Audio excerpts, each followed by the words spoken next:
Thank you for clicking on Nerds in the Hood's YouTube channel, and I really hope you enjoy the video. This is your homie here, the creature known as Rex the T-Rex. On today's video, I will be reviewing the 2016 film Terrifier. The plot for the film is a maniacal clown named Art terrorizes 3 young women on Halloween night and everyone else who stands in his way. For the cast of the movie, we've got David Howard Thornton as Art the Clown, Gina Connell as Tara, Samantha Scafidi as Victoria, and Catherine Corcoran as Dawn. If I mispronounced any of the names, my bad. This movie was directed and written by Damien Leone.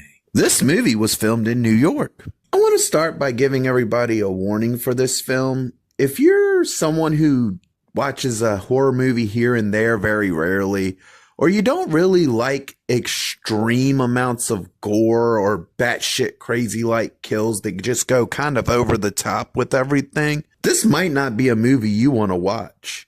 Now, if you like excessive gore, extreme craziness, some over-the-topness, this movie will probably be just for you. But this is a warning for all you people who don't really like gore in your films.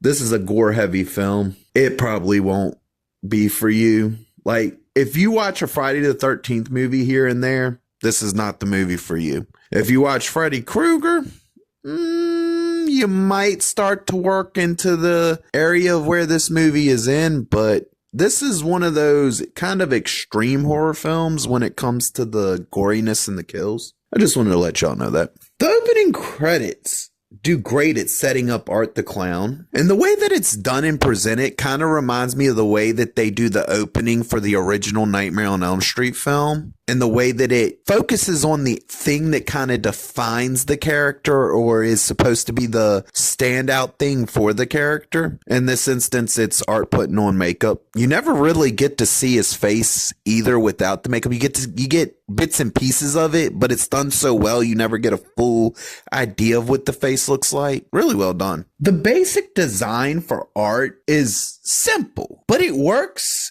on so many levels because while it is simple, it's creepy, kind of disturbing, quite a bit unsettling. And what's even weirder with it is even though that this is set on Halloween and they present this as if he's dressing up in a costume, it's kind of still unsettling. Like even with the Halloween being the focus and the day that it takes place on, his costume it's different. It has this kind of unsettling feeling to it that makes him stand out as a very unique horror character. David Howard Thornton does amazing at bringing Art the Clown to life in this film. He makes him feel like an original horror villain, making him feel both creepy and unstable at the same time, while still managing to stand out and steal every scene that he's in. And here's the crazy part. The man never utters a single word while doing it. Now, one of the cool things that makes Art awesome as a slasher villain is the fact that he has a plethora of weapons at his disposal. But what makes him the most unique is this man uses guns without hesitation. And realistically, he's the only slasher villain that's been able to do this successfully. Another thing that lets Art stand out is the fact that all his kills feel unique to him. Art is allowed to do some extremely messed up things that you won't really see in any other film, and the results are some extremely creative kills that are not only extremely gory, but very specific to this slasher villain. The kills for this film are extremely effective thanks to the fact that every one of them are surrounded by this heavy, off-the-charts level of intensity. They're also helped with some very well-executed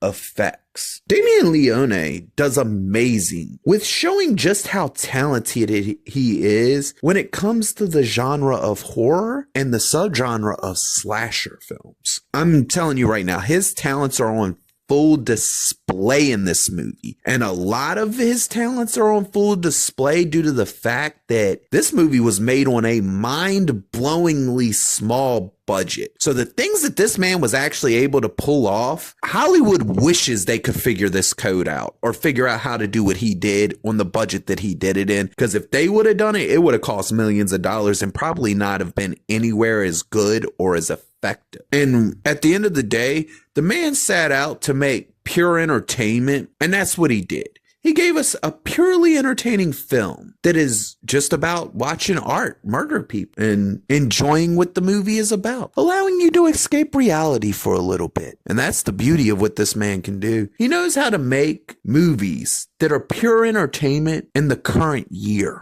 which is mind-blowing in some spaces. This movie has a good story to it that has great acting throughout. We also get a couple of twists that are well executed, allowing for a lot of originality within the film's frame. For this movie, we get a brutally gory third act that does great at bringing the story to a close while possibly leaving it open for a sequel. Which, realistically, we all know that it got a sequel. Just saying. It does well at making sure it ties up the story as you need to know, but leaving it open for what's to come next. Really good end chapter type thing. I'm not gonna lie to y'all. One of the most surprising things about what Damien Leone did with these films, all three of them really, is the fact that this is one of the few people that does movies that gives me hope that we can return to a time when all our films are just entertainment for the sake of entertainment. It gives me hope that maybe, just maybe, we can make it past the bullshit and get back to what really matters. Escaping reality for a couple hours so we don't feel like we're slowly going insane.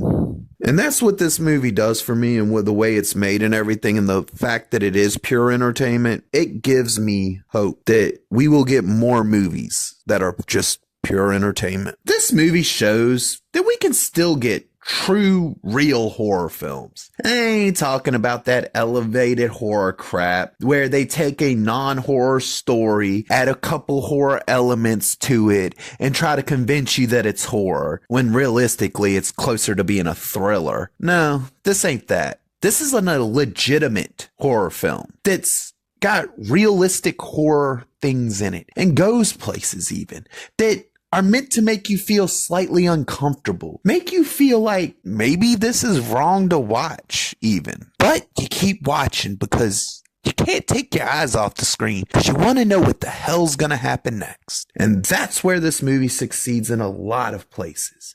It likes to bring you in and entertain you and show you this horror story and show you some really gross, messed up things like a horror movie should. And then it ends. It moves on. And you move on. Will it stick with you? Yeah. Will it stand out in a lot of scenes? Yeah. But at the end of the day, this is the kind of horror films that I like to see. Not something that's trying to be horror. No.